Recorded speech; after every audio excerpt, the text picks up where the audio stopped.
What's up, everybody? Welcome back to the channel. All right, so check it out. Today we're gonna do a Tacoma mod. It's not as cheap as the other ones, but it's a sweet mod if you're into this kind of thing, and that is the Garmin Dashcam. No, I love this thing. It's super tiny. It fits right behind your mirror without even any of your view obstruction. And to make it even sweeter, you got to get the little dongle thing. This just prevents you from having to run a wire down the trim into the cigarette lighter. Like, this thing is key. So I'm gonna take these with me.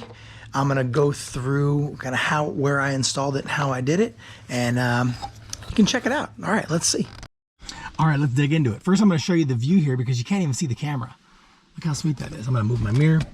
Boom, check it out. There's the dongle. So here's your factory 12 pin. That went into the mirror. I took that out, basically, plugged the dongle in, put the 12 pin back in. Has a USB port. That's where you're gonna plug the camera into. So it's gonna mount, this USB port's gonna mount to the side of the camera.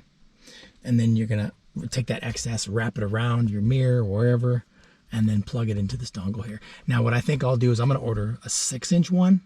That'll go right to here. I think that's key. That way I don't have all this excess. But it does give you a longer one. If you don't want to buy the $30 dongle, you could just run that. It's like a 6-foot USB. It might even be longer than that. And then run it down your trim all the way down and then behind the dash. And you can come out the bottom here, plug it in the cigarette lighter, because it does give you a dual USB cigarette lighter adapter. You can plug it in that. Or you can run it behind the dash and wire in a USB port that way too.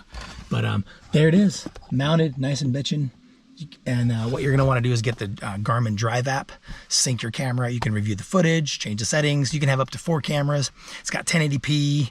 It's slick. You update the firmware from there. It's just bitchin'. All right, have a great day, have fun, live life, and don't forget to give back. All right, see you in the next video. Bye.